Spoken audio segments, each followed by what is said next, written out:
Hai, Assalamualaikum dan salam sejahtera buat semua pengunjung channel DDAD.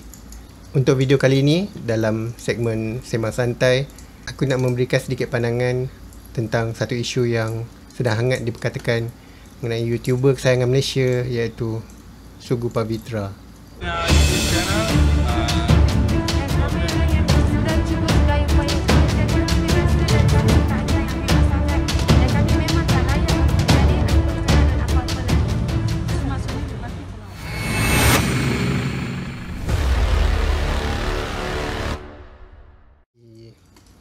Tapi sebelum kita nak bercerita tentang apa yang berlaku dan kisah-kisah di sebalik apa yang terjadi, satu perkara yang aku nak ingatkan for those yang maybe masih belum tahu, ini bukan Sugu Pavitra.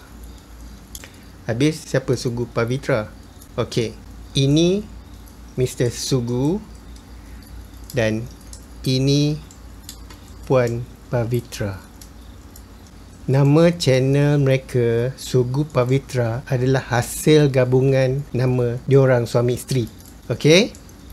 Sebab aku ada dengar banyak ayat-ayat macam suami Sugu Pavitra ditangkap, ataupun suami Sugu Pavitra tak puas hati kerana namanya tiada dalam anugerah yang diberikan. This kind of statement memang obvious, nampak korang sebenarnya tak tahu Sugu tu siapa, Pavitra tu siapa. So benda ni yang kena clear dulu. Mula-mula aku tak nak komen apa-apa pasal isu ni sebenarnya, sebab pada aku benda ni quite sensitif dan dia lebih kepada personal problem tau. Dia lebih pada masalah rumah tangga kan. Bila dia berlaku pula pada YouTuber yang famous, yang ramai followers, of course benda ni akan jadi besar. Cuma personally aku rasa sedikit kurang bersetuju tentang certain komen yang pada aku agak kasar yang dilemparkan oleh sesetengah netizen. Tak kiralah sama ada korang pro Sugu ataupun pro kepada Pavitra, in the end korang kena tahu diorang ni suami isteri. Kenapa pasangan ni tiba-tiba jadi macam fenomena? Sebab diorang ni so sincere tau dengan apa yang diorang buat. Korang boleh nampak keikhlasan diorang dalam menghasilkan video-video tu. Apa yang diorang buat tak fake, sangat jujur nampak. Apa yang dikongsikan, dia bukan nak tunjuk kemewahan, dia bukan nak tunjuk depan kamera kena make up apa semua. Benda ni mengingatkan aku pada seorang YouTuber Indonesia, iaitu Brother Alip Ba Ta. Brother Alip Ba Ta ni dia gitaris tau. Dia fingerstyle punya gitaris. Kalau korang tengok dia punya video, memang dia punya skill tak boleh sangkal lah. Sebab tu dia punya subscriber pun sampai aku rasa dah 2.5 juta ke apa sekarang, yang aku pun tak tahu lah. Dan Brother Alip Ba Ta ni banyak stesen TV panggil, banyak YouTuber-YouTuber di kalangan artis-artis yang panggil nak kolaborasi. Dia tak nak tahu benda tu. Dia kata macam tak, dia just buat benda ni saja suka-suka. Dia bukan nak famous, dia bukan apa. Dan Sugu Pavitra ni, Sugu dan Pavitra ni, dia orang macam tu.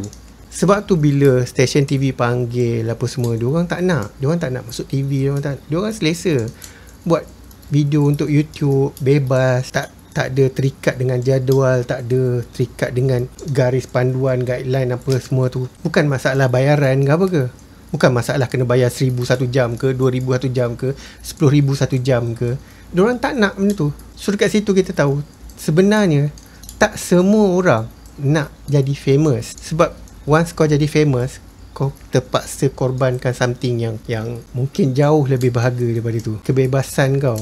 Tapi disebabkan rezeki dia, mungkin satu demi satu publicity diberikan kepada diorang, sampai famous tu tadi tak boleh nak dielak. Dia dikenali dengan terlalu cepat, dan dalam masa sama diorang kena adapt cari hidup baru tu, berlaku macam seorang selebriti kan. Untuk orang yang memang kejar famous, mungkin benda tu biasa. Tapi pada orang yang nak avoid benda-benda macam ni, benda tu boleh jadi macam culture shock untuk diorang tau. Benda tu boleh jadi something yang diorang rasa bukan something yang menyeronokkan lagi dah. Satu demi satu highlight diberikan pada dia, sampai PM pun highlight, dengan blog terkenal pun bagi highlight dekat diorang. Lepas tu review daripada YouTuber lain.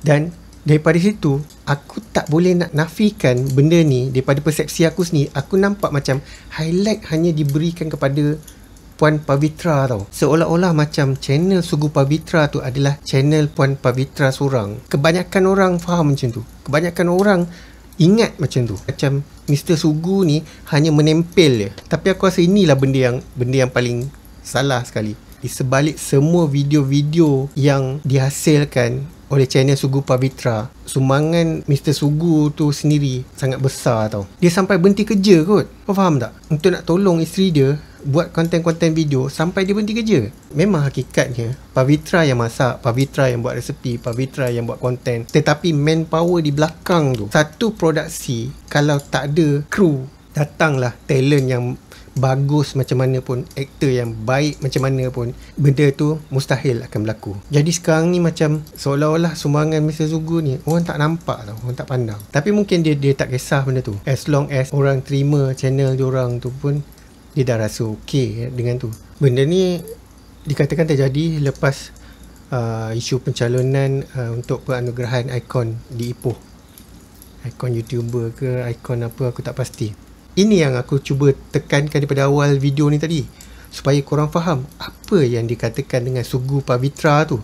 Channel Sugu Pavitra tu channel siapa, kan? Bila pihak media sendiri tak faham benda ni, pihak yang mengiktiraf anugerah ni pun tak faham. Sebab tu kau mencalonkan pencalonan tu pun kau tak tahu nak letak nama siapa, kan? So macam, of course mesti frust babe, especially kalau kau selama ni yang jadi tulang belakang. Kita tak tahu keadaan sebenar macam mana. Kita tak tahu tah wujudnya channel tu pun Sugu ni punya idea ke, kan? Kita pun tak tahu. Mungkin dia punya frust tu tadi bukan sekadar pihak yang membuat anugerah tu tadi yang kurang sensitif pasal ni. Tambah-tambah lagi dia lebih kecewa bila isteri dia sendiri tak explain benda tu.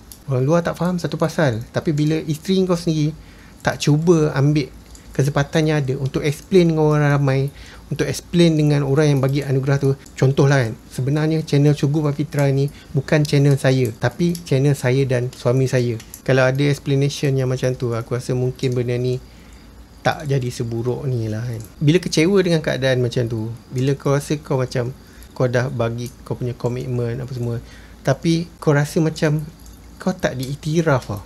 Tak tahu lah, tu mungkin personal pribadi aku je. Sebab aku nampak dalam isu ni banyak yang pro Pavitra. Aku tak kata aku tak menyokong Puan Pavitra, no. Cuma aku nak korang melihat dari sudut pandang Mr. Sugu juga, kenapa dia jadi macam tu, kan. Cuma benda ni terjadi tadi, aku rasa semata-mata sebab emosi tu tadi.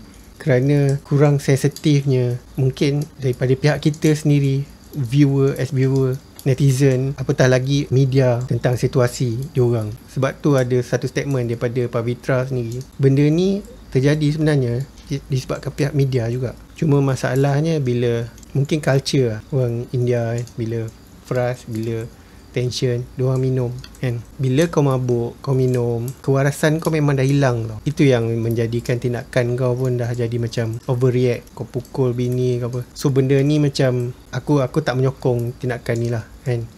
Mungkin kalau dia tak minum, dia punya react pada situasi tu tadi mungkin berbeza, kan. Sebab tu dalam Islam sendiri pun mengharamkan arak tu tadi. Sebab benda-benda macam ni lah. Arak tu dia menghilangkan kewarasan akal. Benda ni dah berlarutan 2-3 hari. Dan yang terbaru ni, bila Pavitra dah maafkan suami dia, tarik balik laporan polis apa semua, pun kena kecam. Sampai dia dikatakan sebagai Bella 2.0.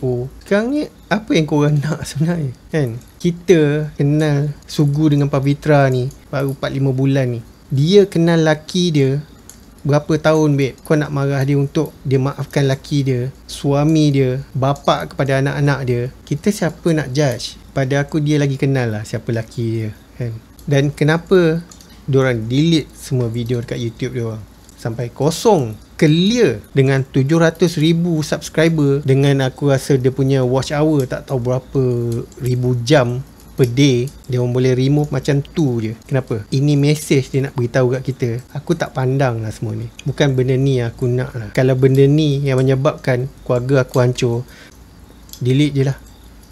In the end, kita kena tahu, tak semua orang nak kemaruk subscriber, kemaruk nak dapat duit daripada YouTube, kemaruk nak glamour, kemaruk nak fame, you know. Kita kena belajar something lah daripada kes ni. Okay lah, aku rasa tu je lah secara peribadi pendapat aku sendiri untuk dalam kes ni. Dan aku berharap sangat agar Mr. Sugu dan Puan Pavitra ni boleh dapat menyelesaikan masalah rumah tangga diorang, dan maybe kembali semula memeriahkan dunia YouTube di Malaysia ni khususnya kan. Apa pula pendapat korang? Jangan lupa tinggalkan komen di bawah, aku akan baca. Mungkin ada juga a few benda yang aku terlepas pandang. Sehingga berjumpa lagi dalam video yang akan datang. Assalamualaikum.